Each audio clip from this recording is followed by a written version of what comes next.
పోలీసుల మీద తాను అసత్య ఆరోపణ చేసినట్టు వారు నోట్ రిలీజ్ చేసి ఊరుకుంటే సరిపోదని నర్సింగ్ విద్యార్థిని జుజ్జువరపు సుప్రియ విషయంలో ఎలాంటి తప్పు చేయలేదని పామరు పోలీస్ స్టేషన్ సీసీటీవీ ఫుటేజ్లు రిలీజ్ చేసి పోలీసులు నిరూపించుకోవాలని వైఎస్ఆర్సీపీ కృష్ణా జిల్లా అధ్యక్షుడు మాజీ మంత్రి పేర్ని వెంకట్రామయ్య డిమాండ్ చేశారు. సిఐఎస్ఐలు మహిళా హోంగార్డుతో సుప్రియ మీద దాడి చేయించింది వాస్తవం కానప్పుడు సంఘటనకు సంబంధించిన పూర్తి వీడియోలను 24 గంటల్లో మీడియాకు రిలీజ్ చేయాలని తేల్చి చెప్పారు. మీరు ఇవ్వలేదు, రేపు సాయంత్రం లోపు నేను 4ంటికి ప్రెస్ మీట్ పెడితే బయటకు వచ్చి జైల్లోంచి బయటకు వచ్చి తెల్లవారుజామున 3ంటికి ఇచ్చారు కదా. ఆదివారం 11:30 లోపు మీరు ఇచ్చేయండి, రేపు 11:30 లోపు ఇచ్చేసేయండి.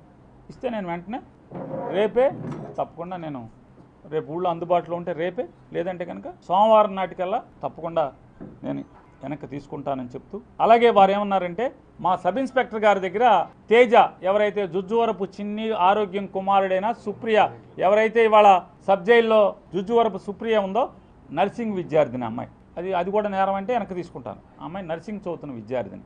ఆ అమ్మాయి తమ్ముడు తేజ దొంగతనం చేస్తున్నట్టుగా సీసీ ఫుటేజ్లు ఉన్నాయని చెప్పారు. అవి కూడా బయట పెట్టమంటున్నాను నేను. ఆ దొంగతనం చేసేటువంటి సీసీ ఫుటేజ్ని కూడా బయట పెట్టండి. ఈ కాగితం పంపించినటువంటి వారిని కూడా నేను కోరి ప్రార్థిస్తున్నాను. అలాగే ఇంకోటి కూడా అడుగుతున్నాను, నేను తప్ప ఒప్ప నేను వెనక్కి తీసుకుంటాను.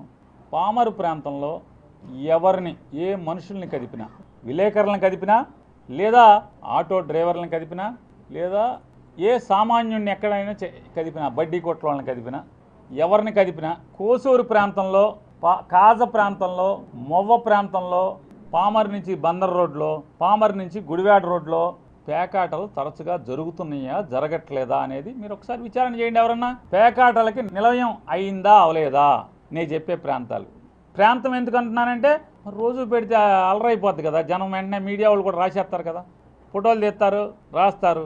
సెల్ ఫోన్లు పెట్టుకుని దీనికి ఒక 10 నుంచి 20 మంది సెల్ ఫోన్లు పెట్టుకున్నటువంటి కుర్రోళ్ళని జీతగాళ్ళు ఉంటారంట. పాత్రికేయ మిత్రులు చెప్తున్నారు ఇదంతా కూడా ప్రపంచానికి.